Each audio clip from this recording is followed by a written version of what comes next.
In this special edition, we talk to West Indies cricket captain Darren Sammy, who is back home after leading the Windies to victory against New Zealand for the first time in some 16 years. Sammy is faced with his share of critics, naysayers, but through it all, he has remained strong and focused, doing for St. Lucia what no other cricketer in history has done. Sammy, knowing the strains of competition and the pangs felt when away from home, recently reached out to high jumper Laverne Spencer, who is representing the island at the Olympics. Darren Sammy spoke with Bernard Fannis about his recent victory and coming home to head the national Windward Islands T20 squad. Well, Lisa, although we may not have struck gold at the Olympics so far, this period is marking a turning point for St. Lucia. Laverne Spencer is ranked among the best. Darvin Edwards is laying claim to fame, and Daniel Bobre and Beth Igo have shown that they belong. Darren Sammy has done us proud in spite of the difficult situation of West Indies cricket. The recent victory over New Zealand is coming just as the Caribbean is on a high. From the north, Jamaica is doing the region proud through Bolt, Blake and Frazier Price. And from the south, Grenada striking gold through Kirani James. Darren Sammy returned to the island quietly after the historic and convincing win over New Zealand and went straight into practice, this time for his St. Lucia team, which desperately needs a boost in confidence. St. Lucia is seeking to do what has not been done in our lifetime, win a title at the Windward Islands level. I caught up with Darren Sammy this morning just after his training session to discuss this and other matters.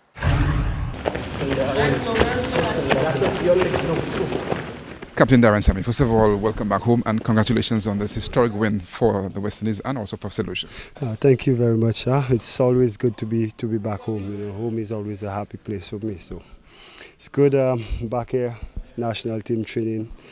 Just thought I could join the guys and try and help them prepare as best as we could for the upcoming Windward Islands. So, I was thinking that you'd get a little break from cricket.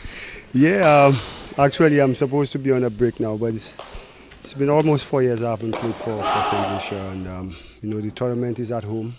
You know, we are already missing the services of Charles and Les Porris, who are at the HPC right now. So it's just 4 days of cricket. You know, look to help St. Lucia win their first tournament ever, I think, and it would be good for me to play, so at least the locals could come out and support the tournament, and hopefully we could get the good crowds that we're looking for. Like I remember last year in Dominica, I was told they had over 4,000 people watching the night games. So if we could have a repeat of that, you know, in St. Lucia, it would be good for us.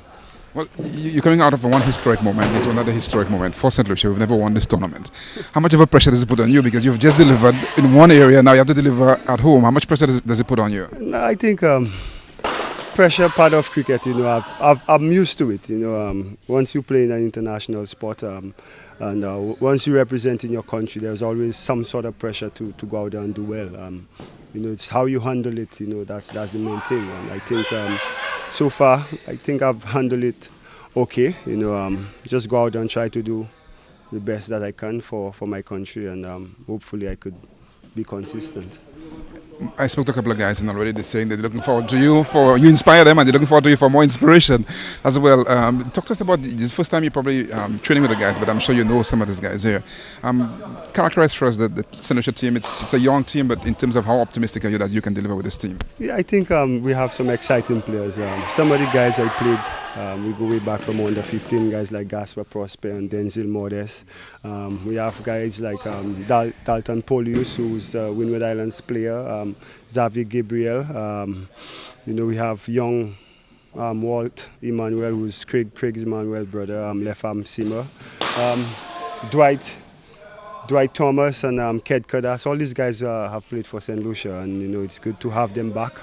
It's another opportunity for them to come and showcase the talent. You know, I've not had a chat with them because it's my first day of training, but you know, I always ask them to aspire to go to the highest level, because this tournament is preparation, and from this tournament they're gonna select the Windward Islands T20 team to represent Windward Islands in the Caribbean T20, which we all know the winner of that tournament goes on to the Champions League. So a lot at stake, you know, a lot to come out there and play for and perform. So I know that in itself could be motivation for the guys.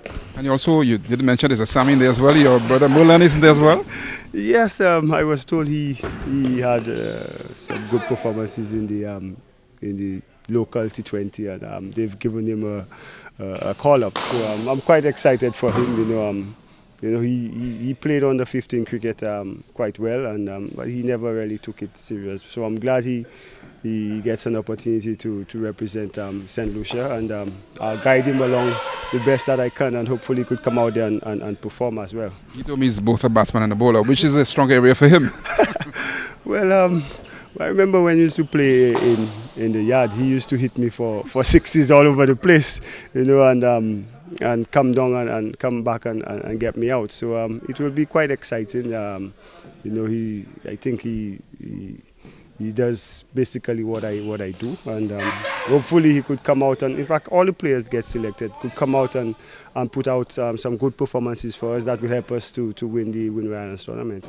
Finally, Darren, your victory is coming at a very critical time for Caribbean athletes. We're doing very well in the Olympics and so on, and St. Lucia is also there flying the flag as well. What does it mean for you as an athlete from the Caribbean to see this happening, the Caribbean being on this kind of happening? It's very good.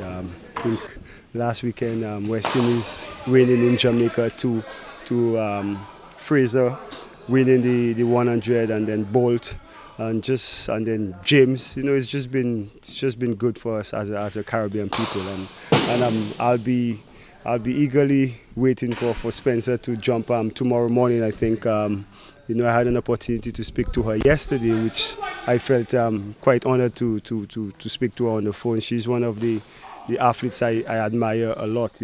I always say when I travel I have my team with me, but she goes out there and does it on her own, and it's good what she has achieved. So I'd just like to wish her all the best on Thursday morning, and hopefully she could do us proud and bring our first medal from the Olympics. Definitely, we're looking forward to that. Darren, thanks so much for giving us the time, and good luck with the tournament coming up on the 16th. Thank you very much.